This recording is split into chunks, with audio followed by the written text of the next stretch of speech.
Okay, I wanted to make a quick video if I may. San Francisco just took another turn for the worse, and this is the most alarming thing I've seen come out of that city. Yes, they elected a new district attorney, Chesa Boudin. Now, Chesa Boudin, part of his platform was to decriminalize a whole list of crimes. He will not prosecute anyone for shitting in the street, pissing in the street, shooting up heroin in the street. There's a whole list of crimes he will not prosecute, but he did promise to prosecute any ICE agent in the city, which is not going to happen because they have federal warrants from federal judges, and they would arrest him. But here's the problem. Chesa Boudin said, I know the criminal justice system is broken because, and I know the criminal justice system is not fair to minorities because my parents were in prison when I was born. Now, I'm going to go off on a brief tangent here. When I did my internship in the courthouse, one of the judges there, his father was once the city attorney many years ago before I was born. Not the prosecutor, the city attorney. The city attorney defends the city when the city is sued. The prosecutor puts criminals in jail. That's the difference. And then his father became a judge. And his father was a judge when I was little. And his father put my uncle in jail once and put my uncle in rehab once.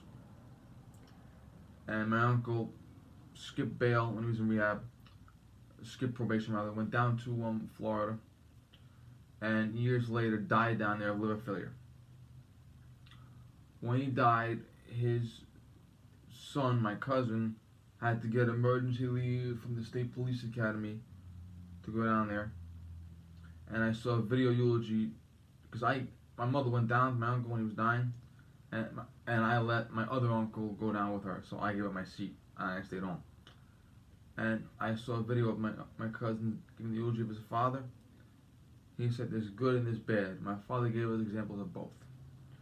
My uncle was a drunk and a thief, and he died of liver failure because he drank himself to death. Okay? Now, his son, my cousin, is the New York State Trooper and an Army National Guard Lieutenant Colonel. My cousin accepted that my uncle is not a hero. And my cousin took responsibility for that. Now, Chesa Boudin is blaming the system for being unfair to his parents, and he wants us to feel sorry for him because his mother spent many years in prison and his father will die in prison. Now, in fact, he was actually in New York State at the prison visiting his father when he got the call that he won the election. Now, I think I talked about this once before. I'm talking about it again. I had two professors involved in the Brinks robbery, 1981, not the 1950. Okay, one was a detective, and when I went to my bachelor's degree, that one was the court sergeant protecting the judge. It should have been a federal crime, but it was a state crime. It should have been federal law, because it was an act of terrorism, and plus they robbed bank money. The Brinks truck, the armored car is an extension of the bank, and the bank's money is protected by the federal government. Now, what happened was two terrorist groups, white terrorists named Weathermen, Weather Underground. They have several different names, and a black terrorist group led by Tupac Shakur's stepfather, Mutulu Shakur. Now, the white terrorist group, they wanted to raise money to buy bombs to blow up government buildings. They bombed the Pentagon. They bombed New York City Police Headquarters. Their leader was Bill Ayers. Now, the 1981 Brinks robbery The white terrorists and the black terrorists joined forces. The white terrorists wanted to continue to buy bombs, the bomb government buildings.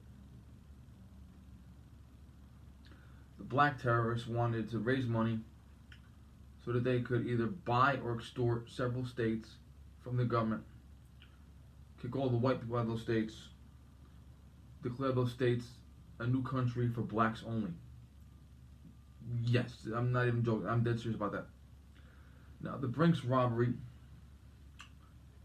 baby Chester, who's I think he's a year older than I am, 2 years older than I am, baby Chester Boudin, his parents brought him to a babysitter, and they went out to do the robbery.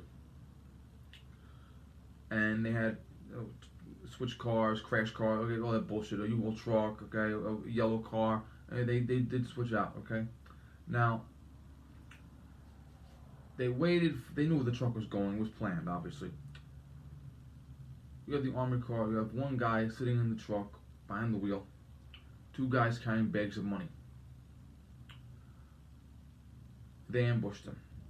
The guy sitting in the truck was overpowered. He was nearly shot in the head. He lived. One guy was shot real bad. He nearly lost his arm. He continued to work for the Brinks company, and he was doing another delivery on September 11, 2001 at the World Trade Center. Never seen ever again. The other guy was shot and was killed. They took the money, they loaded it into their cars and escaped. A nearby college student must have been, there was a college student who was in the area or somewhere where they were switching up, and that college student alerted the police immediately. The police got the U-Haul truck and a tag and a description that black men had robbed it. And they were looking for black men. Now, when they met up, switched out, this and that, blah, blah, bullshit, the police saw the truck and pulled it over. 2 white women got out of the truck. One was Kathy Boudin. And they at first thought, we're looking for black men. These are white women. And they're thinking, is it the wrong truck? Was the witness mistaken in the plate? Or what else is going on here?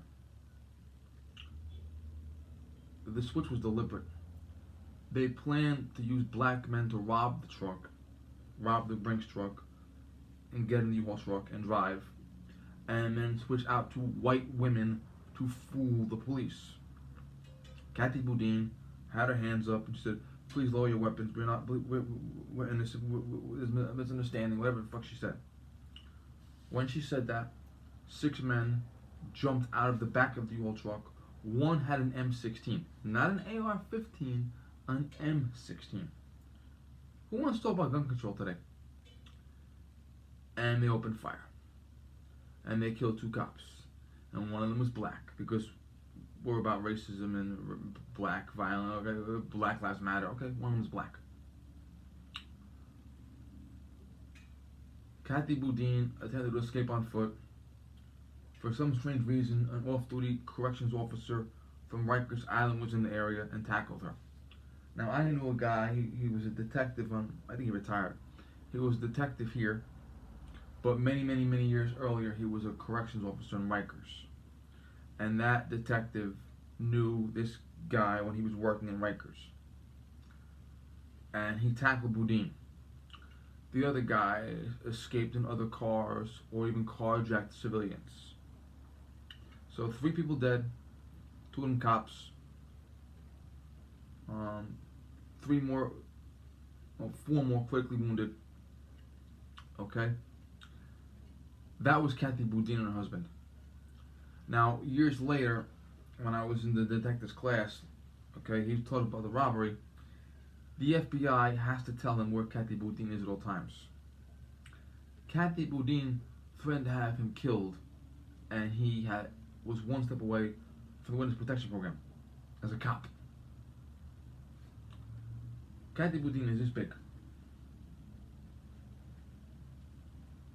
Okay? The professor hits this bar.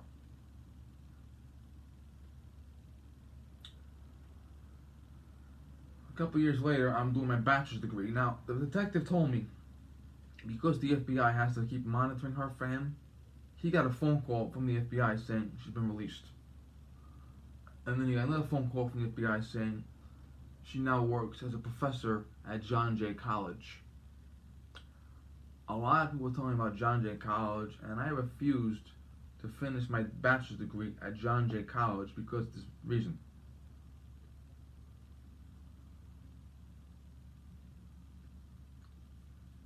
Now, the college I did go to was a smaller college, less money. I did good.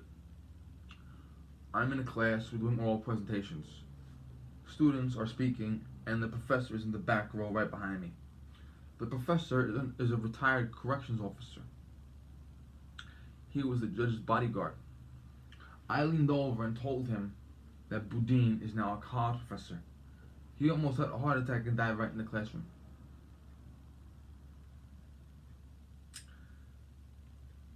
We now have the inmates running the institution. Okay? Now, like, there's been times when you have had gangsters, their kids become cops, their kids become senators. Okay? That's not new. That's happened. And they're not allowed to discriminate against you because of who your father is, nor should they be allowed to. However, when you hold your parents up as an example of why the system is broken, the system asked his parents to not kill people and rob money. And they were unable to comply with that. Okay, his parents did not steal a loaf of bread to feed him while he was starving to death.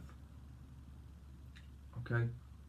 His parents did not run a red light while he had a 30 burn on his face. Okay? His parents dropped him off at a babysitter and then went out to steal money and kill people.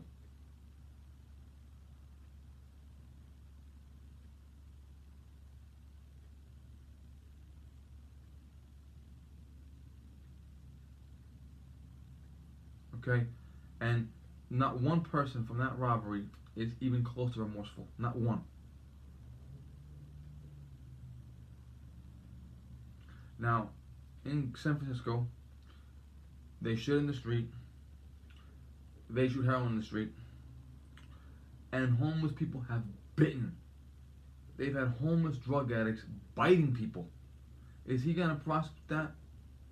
If you live in San Francisco, and you have a store, and a homeless guy walks into your store and bites you after being on heroin and shitting himself, and okay, are they gonna prosecute that?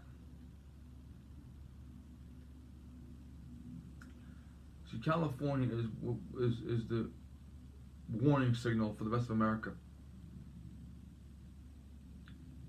Okay? There are several states in this country that are ruined by one or two cities, where those one or two cities can control the entire state. Pennsylvania has Philadelphia, which they can overcome sometimes, like they did in 2016. Michigan has Detroit, which they can overcome sometimes, like they did in 2016, I think, right? Illinois has Chicago. New York State has New York City. Maryland has Baltimore. Washington has Portland. California has LA and San Francisco. All of California is Republican, except two cities. And those two cities are more than enough to get votes to have it always vote Democrat in the presidential election, always have a Democrat governor. But the problem is the Democratic Party has taken over these states and they realize they can't lose. So because they realize they can't lose, they run whoever the fuck they want. Now, someone like Chester Boudin,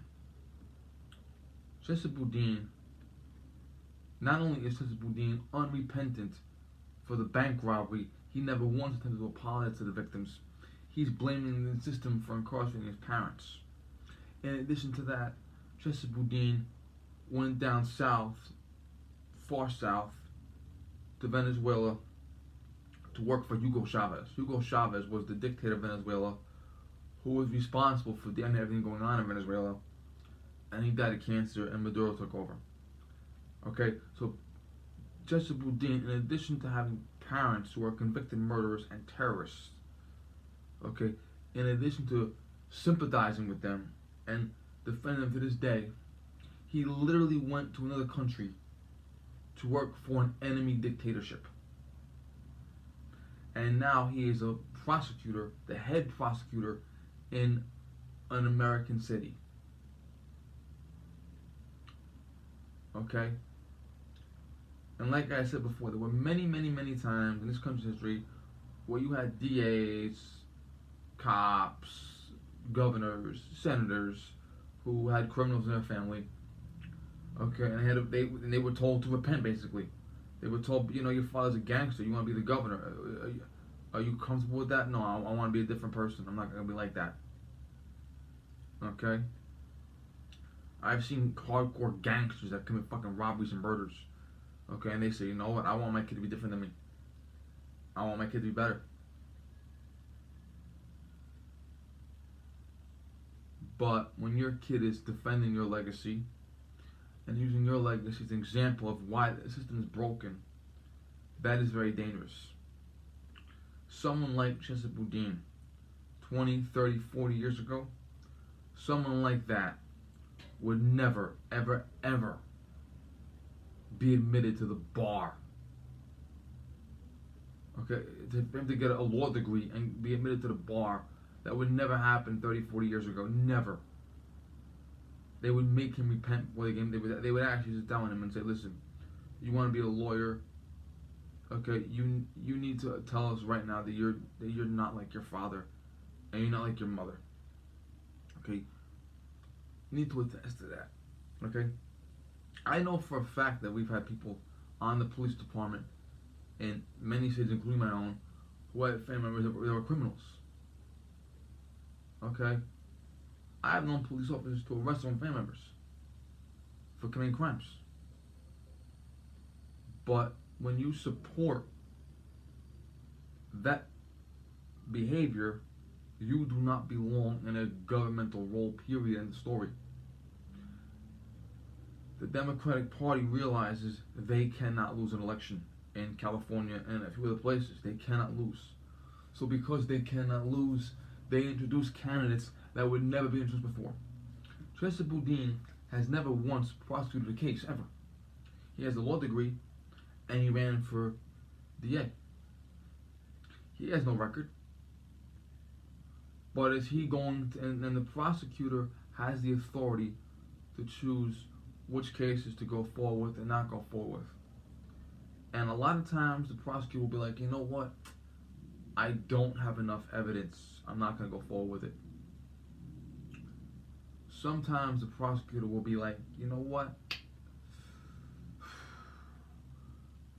This guy shoplifted a candy bar. I have to try a triple murder case. I don't have time to prosecute a guy for stealing a candy bar from a supermarket when I got 3 dead bodies and they let it go. That's normal. But if you have a terrorist, robber, cop killer, sympathizer who is in charge of the case, will he prosecute his fellow criminals? No, he will not. So you could literally have a fucking cop murdered in San Francisco and Chesa Boudin will not prosecute. You may have the federal government come in and they may take over the case because they can do that. Because there is a federal murder can also be a federal crime. They can do that. The Supremacy Clause allows the federal government to take over the case. And 99% of the time, the federal government will let the state handle it. But if you have a prosecutor whose parents are terrorists, murderers, cop killers, and he doesn't want to prosecute one of his parents' friends, they'll take over. Now, what should happen is Chesa Boudin should be monitored by the FBI and the U.S. Marshal Service. And the minute he does something wrong, like tries to arrest an ICE agent, they should arrest him too. Because he feels sorry for murderers, he feels sorry for cop killers, he feels sorry for bank robbers, he feels sorry for terrorists, then he should go to prison with them. If you sympathize with them that much, go there to support them. Okay, and if you live in California, wake the fuck up. Okay, I'm sick of this shit. And we got it here in New York, we got it in Connecticut, we got it in Maryland, we got it in DC, we got it in a couple places, okay, we got it in Washington State, we got it in Hawaii. Okay, I'm not gonna lie and say California's the only one. But it's the biggest state in the union, and it's the one that's the most anti-American lately. Okay, and you motherfuckers gotta wake up. Because what's gonna happen is you're gonna have someone in San Fran who's gonna have their house broken into, and they're gonna have family members murdered. Okay, and Chester Boudin's gonna be like, well, I don't want to prosecute this case. Where's the outrage gonna be then? Would Chester Boudin have even prosecuted the King Stanley murder? Hell no. Okay? He actually said he's going to arrest federal agents for enforcing federal warrants. That shows you how much he cares about the law. Okay. Are you happy now? Are you happy now that you now have the inmates running the asylum? Does this satisfy you? Thank you.